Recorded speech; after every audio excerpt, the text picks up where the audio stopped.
National Guard in Chicago is a blessing. I said it. It's a blessing. Hi, I'm Darren Monroe. I worked on Kamala Harris's campaign, one of 30,000. I have 30 years marketing branding experience. I used to work for Universal DreamWorks, MCA, Sony, Warner Brothers.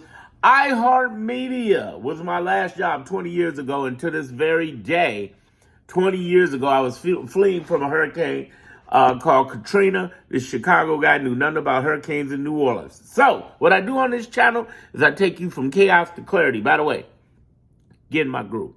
My Clarity group and my Moneymaker group are about to triple in price. Save your announcements of poverty. Because some of y'all like to go in there. I don't have the money. I understand. Just follow me here on YouTube. But when you declare poverty out in the air, you actually claim it in your life going forward. And I know you don't want to do that. So just leave it to yourself. Leave it out in my comment section. Don't get deleted. Don't get blocked. Don't get hurt like that. The whole idea is this. What we're looking at here in Chicago is somebody invading us and illegally invading us with another National Guard because he's such a punk ass, Trump is.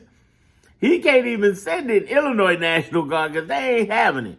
He trying to send in another National Guard into Illinois.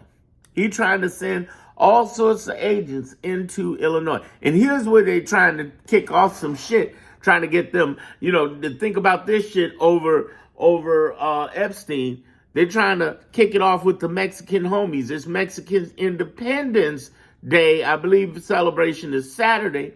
And here's what happens. Here's what that means in Chicago. I'm downtown Chicago. And some people complain about it, usually angry, racist white people. But people, I don't like it when they come down here and drive around the city. Now, mind you, they don't do shit wrong. Ain't usually no major whatever. Police on top of it. Ain't no major violence and breaking the windows and nothing. It's just the Mexican homies in the cars with their flags, doing their, driving around, doing, jamming with their music on the weekend, either on a Friday, Saturday, or both. That's it. Now, what Trump wants to do is go down during the Mexican homies. Now, the question is, because the Mexican homies, they can see that 1,000 miles away. Are they going to show up and say, fuck it, we doing it? I think they should. I'd fuck it, but, or are they going to be like, we're going to play them left and we ain't going to do that.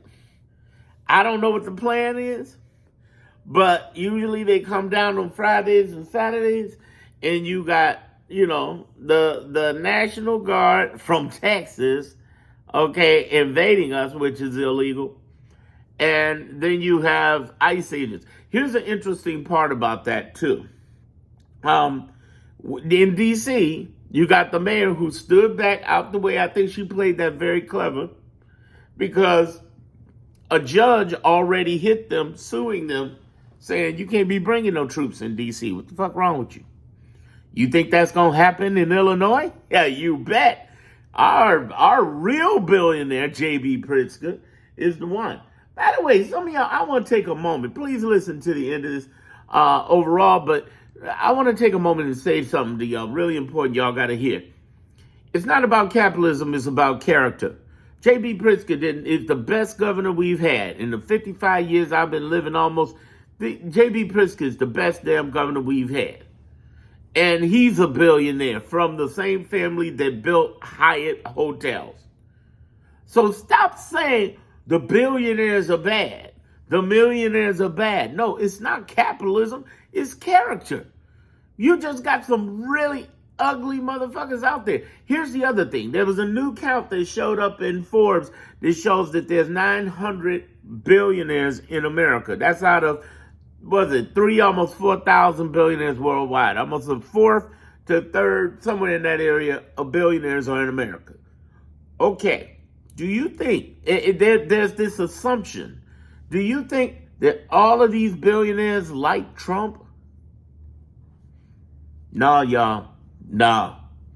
Let me give you some game. There's over 20 millionaires in America.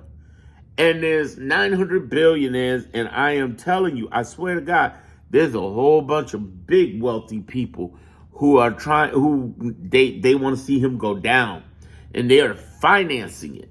I got proof. I didn't talk about it. Well, I got my opinion. I can't present proof. I got my opinion because I want to be very careful with that language because the people who have shared things with me and the information I've gotten is confidential, but it's in the Clarity group. And I have something called 8 investigations that Trump will be having. But now I'm calling 9 now with the Supreme Court investigations, and that'll be by this weekend, coming any moment. What I want you to understand is there are people looking into these fools. Everything from the deportations, Elon Doge, all the way to the grifting. Oh, the grifting's ridiculous. That's why he's doing all the tariffs and stuff. And he's trying to get this whole thing to attack the blue cities. Let's take care of it. And they're going to have their shot with the, guards there. He's trying to start as much shit as he can to cover up Epstein. And we're looking back at him like Epstein. We know. We know. And so he's going to bring them to Chicago. What does that mean? That means this. One, they're going to be in downtown. They're going to have the trucks and the guards carrying the guns. And they're going to have the photo op there. 2, they might go into the neighborhoods, into the rough neighborhoods. Okay. 2, option 2 might be more likely to go into the Lincoln Park neighborhoods or the neighborhoods they know they ain't gonna get no battle from. Option 3 is going into the hood, going into Obla, going into Inglewood, going into, Douglas Park, Garfield Park out in, out west side, south and west. But even then, I think that's a waste of time because we've had that before where the police show up in force. Understand this. You don't cure crime by showing up in force. You cure crime with community policing. Community policing means somebody who gets to know the neighborhood, the people, and its workings so that they can find the bad actors in it. Because if you understand black poor neighborhoods and brown poor neighborhoods just as much are similar to white poor neighborhoods, which is the best way to find the real criminals, the rapists, the thieves, the person who shot little kids and stuff. The best way to find them is somebody who knows the community and talks and works with the community, and they're comfortable working with as well. That's what it comes down to. The essence of this, that's the effect. The cause of this is through poor housing, poor education, poor job opportunities. You change that around, well, that changes the dynamic tremendously. You see, you got poor white neighborhoods in the same situation, and they're telling the white people, the racists are telling us, the powerful racists are saying it's the blacks and the browns that are your problems.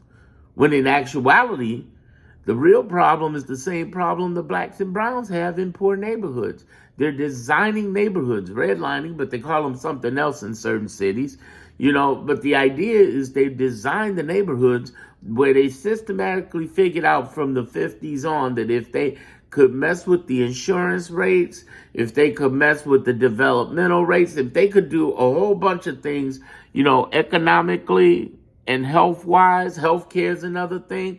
If they could do that, if they could get lower education, they'd have people earning less money. They earn less money. The money, the taxes go towards schooling. And if you have poor neighborhoods, you have poor schooling. So now you got this situation that's a trifecta effect. Showing up with people with a bunch of guns, whether it's the National Guard, ICE, the police, whatever it is.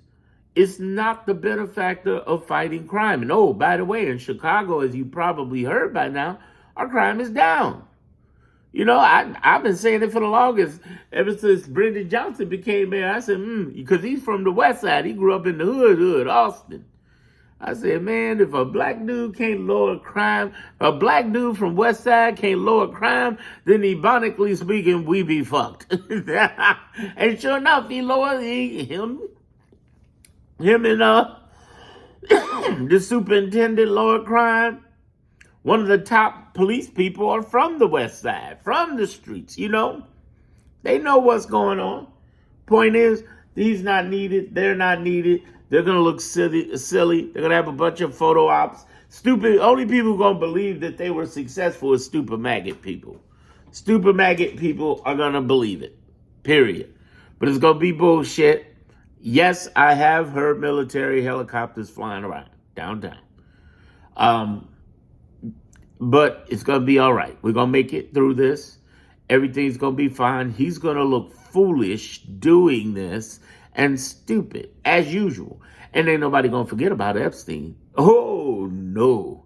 Oh, no, no, no, no, no, no, no, no, no. And then pretty soon they'll be picking up trash here, I guess, and, you know, the National Guard. It'll be all right. We'll make it through this. All right. I'm speaking tonight. I don't know if you guys can make it in time. I'm doing a special live session with the Clarity Group. No recording. So, you know, click the link in the description or the link in the homepage and you can see it. Understand this. I'm going through this transition right now with the Clarity Group and the Moneymaker Group where I'm going to 2.0. I'm changing stuff up, platforms, everything. So, I strongly suggest y'all get in while y'all can't get grandfathered in. Because like I said, price tripling up. It's worth it. It's worth it. Anyway, all that said, I wish y'all all the best. Thank you for subscribing. If you have, hopefully I've earned your subscription. And let's keep focused. It'll be all right. They're coming for Chicago, but Chicago ain't new to nothing like this. We the city of win, not just WIND, but WIN. All right. That's how we get down. We ain't worried about this. We're going to make it through this. We're going to make it, you know. The whole idea is he's trying to terrorize. It's what I call terrifies people with tariffs. And then he's trying to terrorize domestically. Okay, but he can't show up and protect people like out in Ukraine. He's a punk in Ukraine, but he a badass in his own backyard in the city among people. Like I said, it's a blessing because it pulls us in the streets stronger together, whether it be in Chicago, LA, New York, DC, or wherever. Rise up, rise up.